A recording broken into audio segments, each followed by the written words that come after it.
ও গো ললিতা মোর নামটি হলো, ও গো ললিতা মোর নামটি হলো, মা জননী শুনে চলো। মা জননী শুনে চলো। এবার বরণ করে ঘরে তোলো, বরণ করে এবার ঘরে তোলো, মিটবে মনের বাসনা। শাশুড়ি বিনয় করি। এই ললিতার নামটা তো আমি শুনলাম, হ্যাঁ তোমার পদবিটা কি? ও ললিতা, ললিতা ভট্টাচার্য নামটি হলো। ও ও মা, আমার টাইটেল হলো ভট্টাচার্য, তোমার ছেলে টাইটেল ভট্টাচার্য। ভট্টাচার্য আমি হলাম, আসল কথা তোমায় বলিলাম। ভট্টাচার্য আমি হলাম, আসল কথা তোমায় বলিলাম। আমি তোমার ঘরেতে বউ হয়ে এলাম, তোমার ঘরেতে বউ এলাম, মনে ভেবে দেখো না। শাশুড়ি এ কালের মেয়ে তো খুব চালাক মেয়ে। ও বলছে তোমার ছেলে ভট্টাচার্য, আমিও ভট্টাচার্য রে, আমিও সে যুগের মানুষ, আমিও কম চালাক নয়। তোর বাবার নামটা কি বা হইল আমার কাছে বলো ভালো। বাবার নামটা কি বা হলো আমার কাছে বলো ভালো। আমার শুনে নেবে সুধি সকল, আমার কাছে বলো না। শাশুড়ি বিনয় করি। তোমার বাবার নাম জানবে। শাশুড়ি বড় চালা, বিরাট চালু মাল। হ্যাঁ বলছে তোমার বাবার নাম কি? আমার বাবার নাম কি জানো? ও গো শ্যামল বাগদি বাবা হলো। কি কি কি কি কি হ্যাঁ গো, কি নাম? শ্যামল বাগদি। ভাগদি? হ্যাঁ। ওরে বাবা রে, পালাচ্ছি, শিগগিরই পালা। কেন পালাবো? পালা পালা পালা পালা পালা। কেন এই কথা বলার কারণটা কি বলো? আচ্ছা দাদা, আপনাদের এখানে গোবর জল আছে, আমাকে এক বালতি আগে দিয়ে যান তো। আগে এই বাগদিন মেয়েটা এসে আমার ঘর অপবিত্র করে ফেলেছে, আগে আমি গোবর জল ছড়িয়ে আগে জায়গাটা আমি শুদ্ধ করবো। হ্যাঁ, তোর বাগদিন মেয়েকে তো আমি মেনে নেবো না, মেনে নেবো গো। আমি হলাম ব্রাহ্মণ ঘরের মেয়ে, আর তুই বাগদিন মেয়ে। ও মা শোনো শোনো, বলো।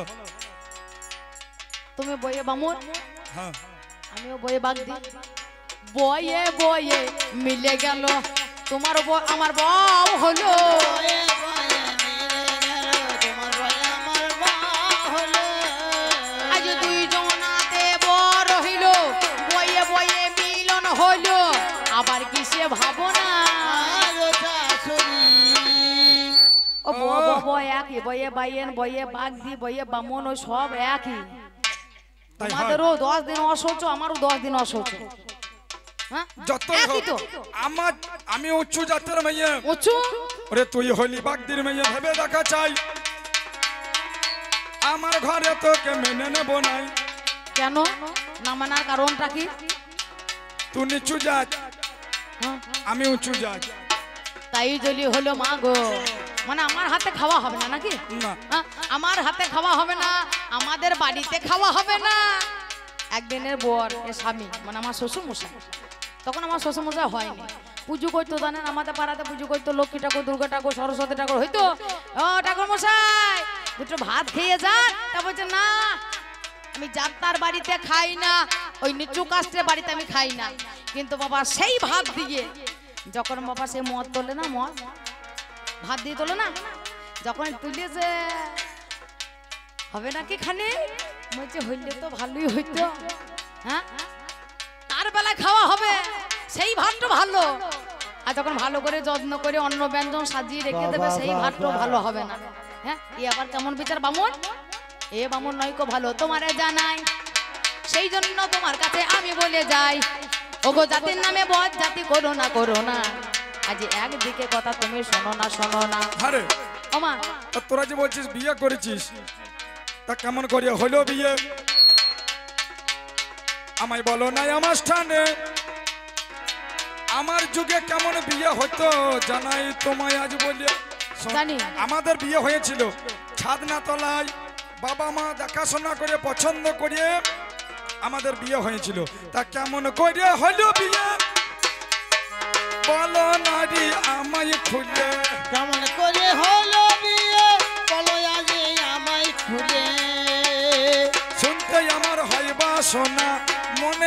হয় যাত না তুমি আমার কাছে বলো না গো শাশুড়ি প্রেম করে হলো বিয়ে শোনো বলি কথা প্রকাশিয়ে প্রেম করে হলো বিয়ে শোনো বলি কথা প্রকাশিয়ে আমা তোমার যুগে 7 পা ঘুরে হইতো অগ্নি সাক্ষী করে হইতো এখনো হয় না 7 পা করে বিয়ে হয় না একে এখন উঠে গেছে নাকি অগ্নি সাক্ষী করেও হয় ব্রাহ্মণ ঠাকুর আছে নাপিত ভাইয়াও আছে না আরে বিয়ে হয় না সেভাবেও হয় তবে কি জানো তো এই তোমার ছেলে আর আমি একই কলেজে আমরা পড়তাম সাঁইথিয়ার কলেজে এইবার সেও আইয়ে হলো প্রথমে আইয়ে হলো তারপরে বিয়ে মানে আইয়ে প্রথমে আয় মানে চোখ প্রথমে চোখে হবে আর তারপরে হবে বিয়েতে বিয়ে একদিন একটা আধ ফোঁটা গোলাপ নিয়ে আমার কাছে গিয়ে বলছে জানো ললিতা আই লাভ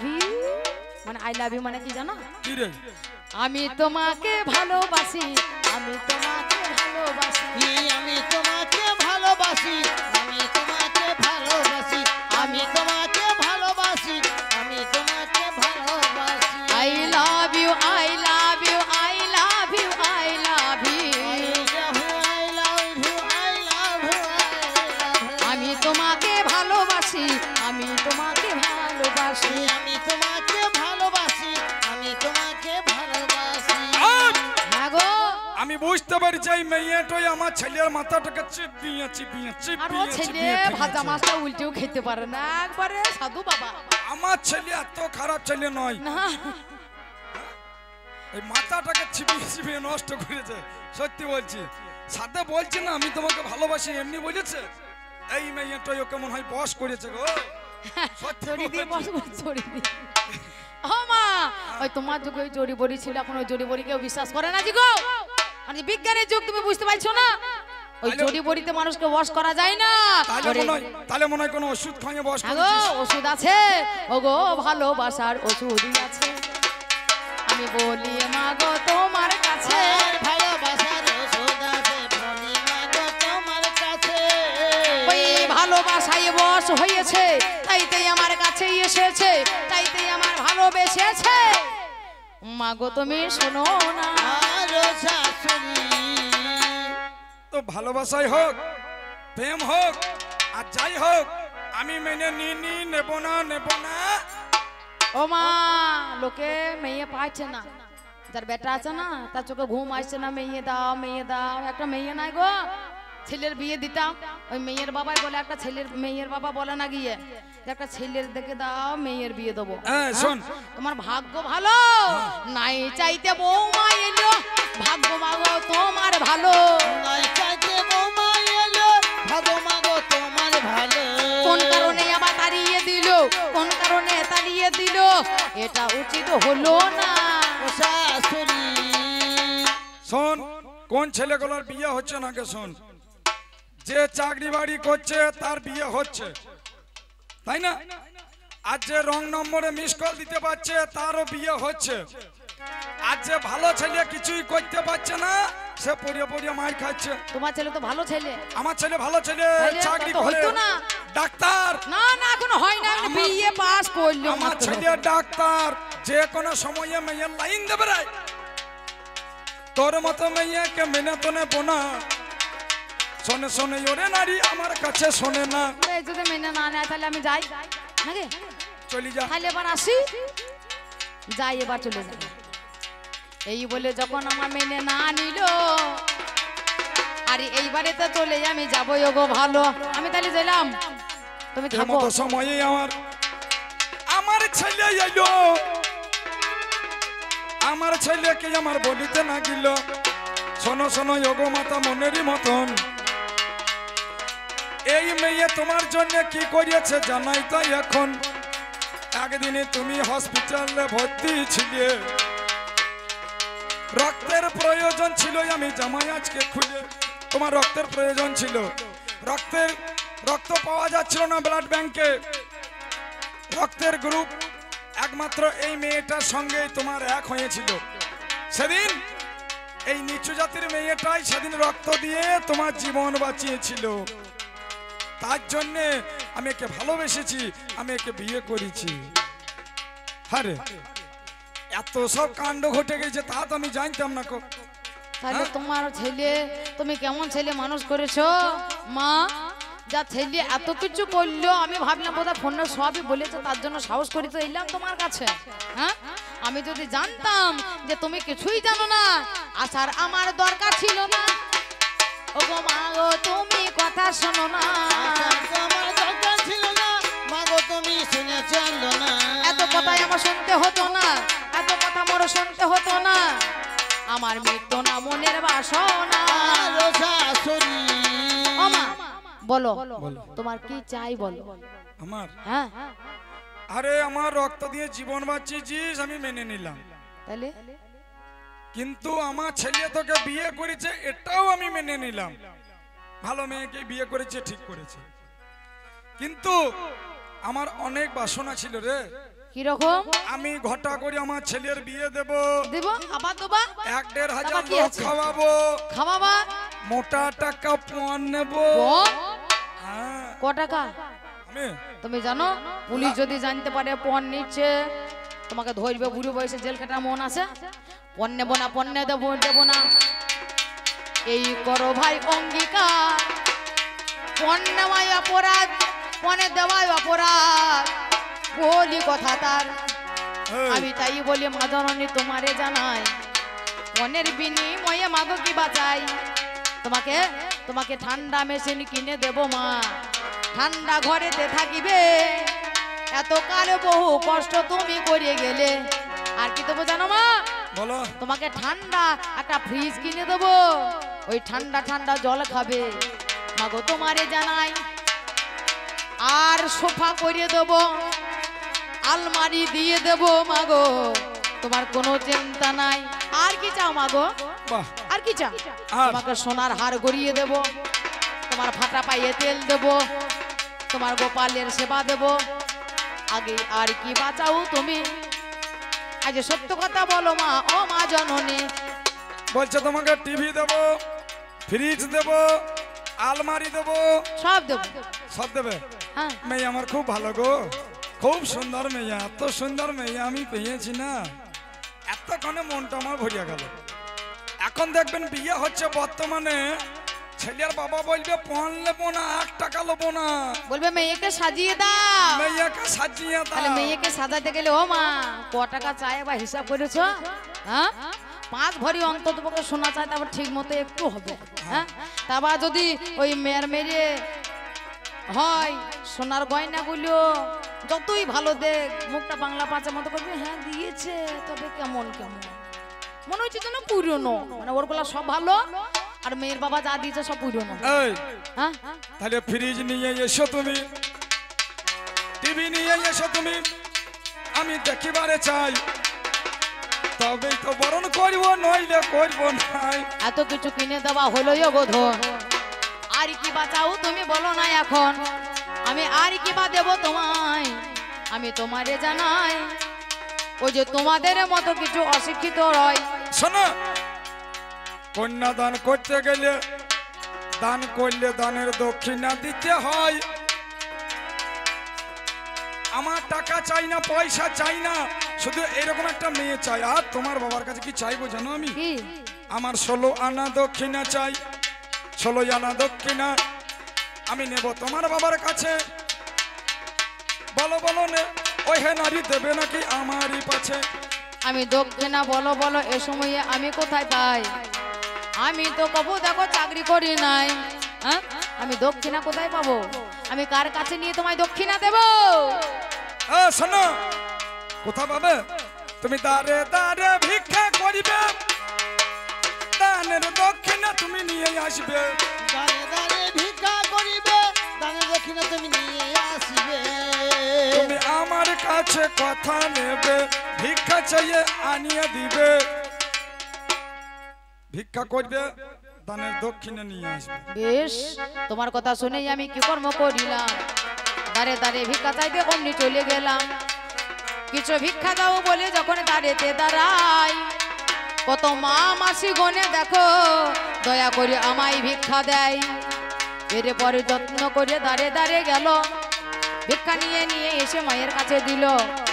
শোনো মাগো ও জননী তোমায় বলে যাই, এই দেখো কত ভিক্ষা এনেছি হেথাই, যে যেমন পারলো দেখো ভিক্ষা আমাদের দিয়ে দিল গোধন, এইবারে তুমি আজ করিবে বরণ।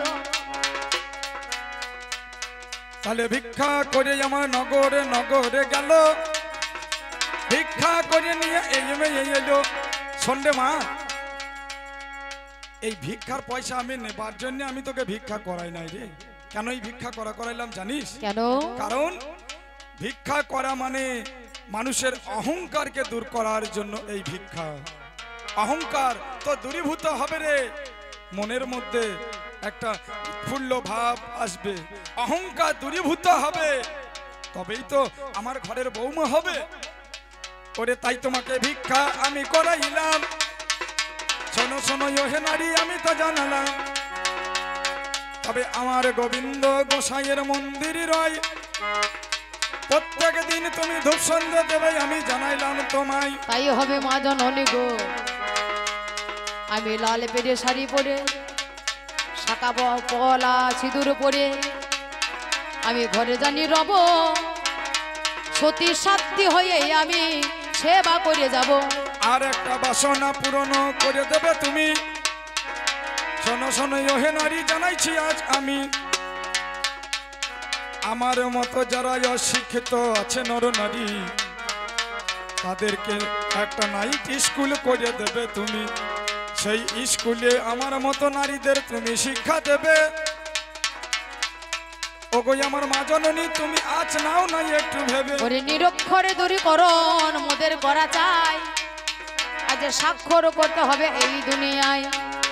সেই কারণে আজকে আমার পণ নিয়ে ভালো, তোমার কাছে আমি কথা দিলাম ভালো, আমি কথা দিলাম মা গো, আমি সেটাই করিব। আমি নিরক্ষর দূরীকরণ আমি করে যাব, আরে বেশি বিলম্ব কবু করো নাই, একবার বাবা বলে মেনে নাও আমায়। আর একটা দাবি আমার তুমি পূরণ করিবে। শোনো শোনো আমার মা, জানাই আজ তোমাকে। বলো। আর একটা কি দাবি জানো? কি? একটা শাস্ত্র কেন্দ্র তৈরি করবে। বিনা চিকিৎসায় কত মানুষ মারা যায়, তাদের বিনা পয়সায় চিকিৎসা দেবে। তবেই তো এই তিনটে দাবি তুমি পূরণ করিবে। আমার ঘরের বৌমা হইয়া তুমি যে থাকিবে। অশিক্ষিত মেয়ে হয়েও কত চিন্তা করে যাই, এই গ্রামে যদি বাবা কারো কিছু হয়, যেতে হবে বোলপুরে নই সাইথিয়াই। আর যদি বেশি বাবা বিলম্ব হয়ে যায়, হয়তো মা মারা যাবে, না হয় সন্তান মারা যাবে, তাই কি কর্ম করিবে? এই গ্রামেই দেখো স্বাস্থ্য কেন্দ্র তুমি বানাইবে। তাই হবে মা, তোমার মধ্যে এত বিবেক, এত চেতনা, এত ভক্তি আমি সত্যই জানতাম না। না জানি এদের মতো নারী যদি শিক্ষিত হতো, সমাজকে কতখানি সংস্কার করত। তোমরা যেভাবে শিক্ষা দেবে, আমরা ঘরের বৌমারা ঠিক সেইভাবেই আমরা চলবার চেষ্টা করব। কথাই বলে আগে কার হাল যেদিকে যাবে, পিছু কার হাল বাবা সেই দিকে যাবে, তাই না? তাই শাশুড়ি যদি বাবা ভালো হয়ে যায়, অবশ্যই বৌমা ভালো হতেই হয়। সেই জন্য অগো মা জননী গোধন, আমি তোমার কথা আমি করিব পূরণ। এই বলে দেখো মাতা কি কর্ম করিল, ঠাকুর ঘরেতে দেখো অমনি নিয়ে গেল। আহারে ছেলে বাবা এসে হাজির হয়, অমনি নিয়ে ঠাকুর ঘরে আমায় নিয়ে যায়, যেখানে রাধা আর গোবিন্দ আছে। আজ চার হাতে মিলে দিল তাহার কাছে, চারে হাতে যখন বাবা মিলাইয়া দেয়, আজ যুগলে যুগলে মধ্যে যুগল হয়ে যায়। এইখানে বউ আর শাশুড়ি বলসমাত হলো, যুগলে যুগলে মধ্যে যুগল হয়ে গেল। যুগলে যুগাজ আজ করলো দর্শন, প্রেমানন্দে চাঁদের হাটে হরি বলু এখন। নিতাই গৌর হরি বল, হরি বল, হরি বল, হরি বল।